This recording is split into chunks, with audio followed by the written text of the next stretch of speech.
Selamat pagi Bapak dan Ibu sekalian. Assalamualaikum warahmatullahi wabarakatuh. Perkenalkan, saya Sumedi Hadianto, Widya Suara Utama pada BPSDM Provinsi Papua, akan menyajikan strategi pembelajaran Agenda 3, yaitu manajemen kinerja dari pelatihan kepemimpinan administrasi. Pembelajaran ini dilakukan secara blended learning. Kondisi yang sulit membuat organisasi di dalam peningkatan kinerjanya harus dilakukan secara digital. Jika tidak, maka apa yang telah dilakukan oleh CEO Nokia bahwa dia tidak melakukan perubahan apa-apa sehingga segalanya akan menjadi hilang. Dengan demikian, maka sebagai pemimpin akan menjadi pemimpin yang gagal. Tujuan pembelajaran Agenda 3, yaitu manajemen kinerja, adalah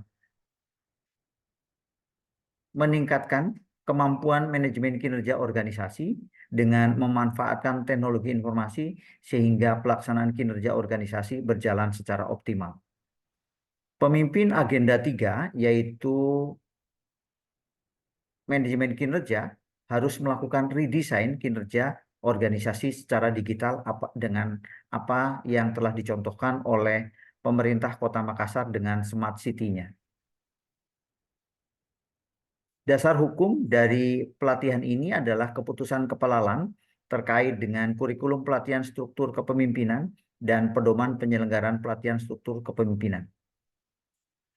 Tahapan pembelajaran pelatihan kepemimpinan administrator dilakukan dengan 6 tahapan, yaitu pembelajaran mandiri, e-learning, pembelajaran komitmen, pembangunan komitmen bersama, pembelajaran klasikal, aktualisasi kepemimpinan, pembelajaran klasikal tahap kedua, sehingga akan menghasilkan inovasi seperti halnya yang dilakukan oleh Balitbang Kabupaten Badung dengan pendeteksian area tangkapan ikan menggunakan sistem Internet of Things. Waktu pelaksanaan dilakukan selama 908 jam pelajaran selama 105 hari pelatihan. Tahapannya adalah pertama kali dilakukan pemetaan sikap perilaku kepemimpinan dan strategi pengembangan potensi. Kemudian tahap kedua dilakukan pembelajaran secara e-learning dengan sinkronus dan asinkronus. Tahapan ketiga adalah pembangunan komitmen bersama dengan identifikasi masalah, tantangan, dan komitmen. Tahapan keempat adalah pembelajaran klasikal, tahap pertama dengan menyusun laporan studi lapangan. Tahapan kelima adalah pelaksanaan aksi perubahan. Tahapan keenam adalah dengan melakukan seminar aksi perubahan. Agenda 3, manajemen kinerja, terdiri dari 84 jam pelajaran yang dilakukan dengan metode pembelajaran secara mandiri dengan 22 JP, pembelajaran distance learning dengan 29 JP, pembelajaran klasikal selama 33 JP. Mata pelatihan manajemen kinerja Agenda 3 terdiri dari rumpun mata pelatihan 1, rumpun mata pelatihan 2, rumpun mata pelatihan 3, yang bersama-sama dengan Agenda 2, kepemimpinan kinerja, dan Agenda 3, kepemimpinan Pancasila nasionalisme, akan membentuk aksi perubahan pada Agenda 4, sehingga nantinya pejabat administrator dapat ataupun mampu meningkatkan kinerja organisasinya secara berkelanjutan. Rumpun mata pelatihan 1, yaitu akuntabilitas kinerja, manajemen kinerja, standar kinerja, akan membentuk kompetensi akuntabilitas organisasi berkinerja tinggi sesuai dengan standar. Rumpun mata pelatihan 2, organisasi digital dan hubungan kelembagaan, akan membentuk kerjasama kelembagaan secara digital. Dan rumpun mata pelatihan 3, manajemen keuangan negara dan manajemen risiko, akan membentuk perencanaan organisasi dan dikendalikan dengan manajemen risiko secara terpadu. Kesemuanya akan membentuk kompetensi manajemen kinerja. Metode pembelajaran dilakukan secara experiential learning dengan kombinasi metode ceramah interaktif, belajar mandiri secara daring, diskusi, praktek, dan simulasi.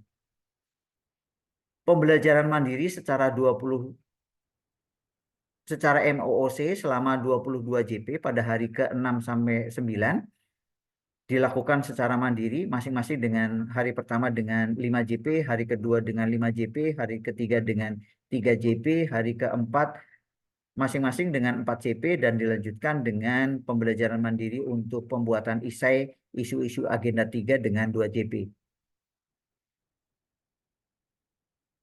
Kemudian pembelajaran dengan distance learning dilakukan selama 4 hari, yaitu hari ke-16 dengan sinkronus selama 3 JP dan asinkronus 4 JP, hari ke-17 dengan sinkronus 3 JP, 2 JP dan asinkronus dengan 6 JP, dan hari ke-18 dengan sinkronus dengan 2 JP dan asinkronus dengan 6 JP. Selanjutnya pada hari ke-19 dilakukan dengan asinkronus dengan 4 JP dan sinkronus dengan 2 JP. Pembelajaran pada masing-masing hari, yaitu hari pertama, hari ke-16, hari 17, hari 18, dan hari 19, dilakukan penugasan secara asinkronus, baik itu penugasan secara individu dan penugasan secara kelompok, yang penugasannya dikumpulkan pada hari yang sama, pada setiap hari pembelajaran, pada pukul 23.59 waktu Indonesia.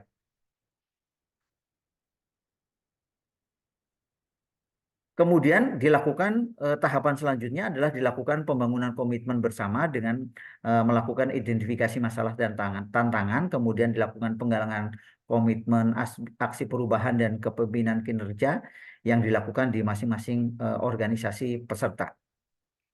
Kemudian dilakukan pembelajaran secara tatap muka, yaitu klasikal selama 33 jam pelajaran pada hari ke-32 selama 9 JP, kemudian hari ke-33 selama 12 JP, hari ke-34 dengan 6 JP, hari ke-35 dengan 9 JP. Pembelajaran ini dilakukan secara interaktif dengan melakukan, pertama adalah melakukan overview, kemudian masing-masing peserta dilakukan pemberian penugasan, yang penugasannya dikumpulkan pada hari yang sama pada jam 23.59. Kemudian hari kedua dilakukan refleksi dari hari pertama, kemudian presentasi, overview pada agenda organisasi digital dan hubungan kelembagaan, kemudian dilakukan penugasan. Penugasan ini juga dikumpulkan pada hari yang sama pada jam 23.59. Kemudian pada hari ketiga, yaitu dilakukan proses pembelajaran. Hari pertama dilakukan refleksi, kemudian presentasi penugasan pada hari ketiga, kemudian overview dan penugasan. Kemudian hari ke-35 dilakukan proses pembelajaran. Pertama kali dilakukan refleksi, kemudian presentasi dari penugasan hari ketiga sebelumnya, dan melakukan selanjutnya dilakukan benchmarking dengan lokus yang ditentukan oleh kelompok di dalam rangka peningkatan kinerja. Kemudian ditutup dengan pembulatan dan penguatan dan pemberian motivasi. Selanjutnya dilakukan aksi perubahan, jadi implementasi aksi perubahan dengan penajamannya terutama dilakukan untuk mendukung reformasi berdampak ataupun tematik, terutama terkait dengan pengentasan kemiskinan, peningkatan investasi, digitalisasi administrasi pemerintahan, dan percepatan prioritas aktual Presiden. Misalnya adalah terkait dengan digitasi administrasi pemerintahan seperti halnya yang dilakukan oleh Jakarta dengan pendaftaran nikah secara online di Jakarta. Kemudian pada hari ke-103 dan 105 dilakukan seminar aksi perubahan yang dilakukan dengan peserta terutama adalah mengidentifikasi kebutuhan kompetensi dari unit-unit masing-masing untuk mencari solusi dan terutama melakukan intervensi terhadap masalah-masalah. Peserta adalah berperan sebagai coach untuk timnya, dan peserta akan mendorong pengembangan kompetensi melalui berbagai bentuk pengembangan kompetensi.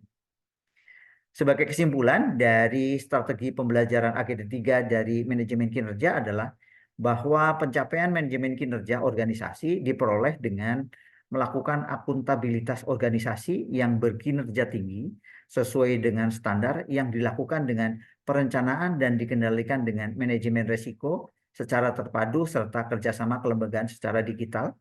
Dan pencapaian kompetensi tersebut dapat dicapai secara sinergis dengan menggunakan metode pembelajaran baik secara mandiri, e-learning, dan klasikal. Demikian paparan terkait dengan strategi pembelajaran Agenda 3 Manajemen Kinerja. Dan selanjutnya, apakah Bapak dan Ibu apabila telah dapat menyelesaikan sesuatu, maka Bapak dan Ibu telah dapat menjadi seorang pemimpin berkinerja. Demikian presentasi saya. Assalamualaikum warahmatullahi wabarakatuh. Selamat pagi. Saya Sumedi Hadianto, Widya Utara Utama pada BPSDM Provinsi Papua.